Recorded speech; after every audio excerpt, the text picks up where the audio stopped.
It's your boy T-Bear here in reaction to Today's Music Monday. About to continue the direct production video right here as we get into the journeys of the MPC. We looked at the MPC 60 and the MPC 62, which was the premier MPC equipments for producer, mainly hip hop users. So we're gonna go down and check out the later one, the MPC 3000 was like the bigger brother, the later bigger brother of the MPC 60 as well too. They became highly popular as well too. So without further ado, we want to hear direct production tell the story about the MPC 3000. What had happened was, let's get it. And it was rumored that all the biggest producers in LA wanted it when it came out. And that drum machine, you guys, it's this one right here. It's an MPC 3000. One of the greatest drum machines ever made in life. What's up? You got your boy Direct, aka Native Shades, reminding you to like and subscribe, because today we're going to be talking about the MPC 3000. What had happened was, Here we go. The champ is here. The champ is here. The champ is here. The MPC 3000. The king. The MPC 3000 came out around 1993, and Akai, led by Roger Lynn, decides to drop the MPC 3000. As soon as it dropped, it was a smash before it dropped, because people were waiting for these features that it had. You're getting 4 MIDI outs, standard. It's coming with the unit. You're getting 8 audio outs, standard, coming with the unit. You had a SCSI connection, standard. And finally, you're getting a low pass filter. But even though the features were so impressive, the real magic about the MPC 3000, the thing that makes it such a magical box, is the groove. When Roger Lynn was developing this thing, that's what he was focusing on. He was focusing on the groove. He wanted an instrument so that the producer could just express themselves in their own unique way. And I don't know, man, it's something about the MPC 3000, something about the electricity hitting them circuits in there, going through them circuits, that just really produces a dope sound. As far as the lineup of producers, of famous producers that made smash records on this unit, you had guys like Dr. Dre that loved this machine so much that he brought multiple MPC 3000s. He said that he didn't like waiting for loading time between projects, so he liked to have an MPC with beats ready on the go. So if somebody comes in and they want to hear something, he could just press play. Speaking of Dre was known for using really clean samples. For using, really clean, those West Coast clean samples to get that sound he wanted. He was one of the guys known for like the cleanest samples. And he's using the MPC 3000. But then you go all the way to the East Coast where you got a producer like Havoc, who's using the MPC 3000, and he's producing the grittiest, grimiest joints where his drums is punching you in the face. But facts. That shows the range of this unit. It's really a magical box where your samples could sound crisp and clean and your drums could sound punchy than ever. You know what I'm saying? The 3000 is so dope. You got producers like the great Jay Dilla. Jay Dilla. Oh yes. This was his definitely was his instrument here. Yes. Just a master of this machine. I remember Q-Tip in an interview. Q-Tip was saying, when he heard Jay Dilla's beat, when he was like, the way Jay Dilla programmed this machine, he just never seen anything like it before. Just the way he programmed the machine, the way he added the swing, the time signature that he uses was just incredible.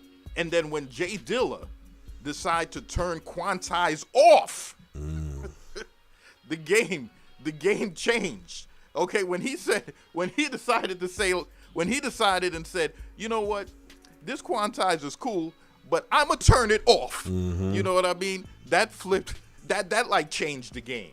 You know, that blew everybody's mind. Hey, Quantize has been off on drum samplers since. Dilla flipped his 3000 so hard that they had to put it in the Smithsonian Museum. This is the only drum sampler in the Smithsonian Museum. Nice. You got guys like Teddy Riley from Blackstreet. Teddy Riley making all them hit songs, No Diggity, all them songs with hit songs with Guy and everything like that. This is a genius producer, Teddy Riley, and people never knew his secret weapon. You know, back then, producers didn't tell you what they were using. If you seen it in the studio, you seen it in the studio. You didn't, you didn't. Nobody knew how Teddy Riley was programming his drums or getting his drums to sound so crazy. You know what I mean? People thought it was just a genius gift. They didn't know. Low key, after the studio session in his studio or the main studio, Teddy Riley would knock on Q-Tip's door and tell Q-Tip, hey, bro, you mind if I borrow your drum machine for a second? You know, I'm just gonna try to finish up this song. Q-Tip's like, yeah, man, go ahead, man, use it. Teddy Riley was in there using the MPC 3000 as his secret weapon. Nice. You know what I'm saying? Programming drums that was killing the game, and nobody really knew about it, because anytime you'd go to his studio or to the main studio he was working in, there was no MPC 3000 around. Years later, he put us on to how he was programming them drums. Teddy Riley's drums at that time was so crazy that the king of pop, Michael Jackson, had to call Teddy to the side one day and said, Teddy, I don't know what it is about your beats, but every time I hear your drums and I hear your snare, my neck snaps. You know what I mean? Yep. So the MPC 3000, I'm telling you, it is a magical box. You know, it goes down the line of great produce. Even Daft Punk used the MPC 3000 to make hits. You know, One More Time and all that stuff. And they're aliens, so you know it's out of this world. You can't sum up the impact of the MPC 3000 just based on features. You really have to understand that this put the groove in groove. I like how somebody customized it to look like the SP 1200 little skin right there. That's pretty tough right there. That's what catapulted the MPC name is like, you know, king as far as drum samplers goes. I hope you know that came with the MPC 3000 and the impact it had on the music industry at the time. The only negative thing I heard about the MPC 3000 was the price. That's about it. Other than that, there's no negatives that I heard about the MPC 3000. The only thing is, if something that good, it's the only thing would be expensive. That's probably the only negative because how expensive. Well, other than that, of course, like if that didn't good, it's gonna be pretty pricey. And that's probably gonna be the only thing you can find negative.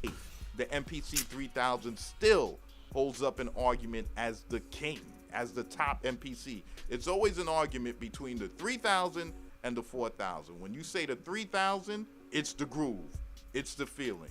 If people say 4000, it's the features.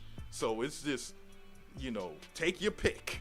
At the time, the MPC 3000, when it came out, it was almost $4,000. So you really didn't see it so much in it. It was only in big commercial studios. This wasn't a, hey, I'm thinking about, you know, producing in the music industry. No, this wasn't that kind of equipment for that kind of guy. Nope. The MPC 3000, if you had this in the studio, you was in the industry. You was making commercial hits. Yeah. You was a certified producer at that time if you was using an MPC 3000. So yeah, that's the MPC 3000. What had happened was... So what's your favorite MPC, if you ever used one? Let me know in the description. So this is your boy, Direct, a.k.a. Native Shades. Cool. Good little history lesson. Yeah, good to hear like a lot of well-known producers. Like I knew like Dre and all them, like the West Coast, like DJ Queer and all that, but Teddy Riley, wow. And Daft Punk, You know this is a king of you got guys like them using it though. That's what's up. And the fact that the king of pop, Michael Jackson, was getting props to Teddy Riley for his drums and snares sound so good because of this equipment right here.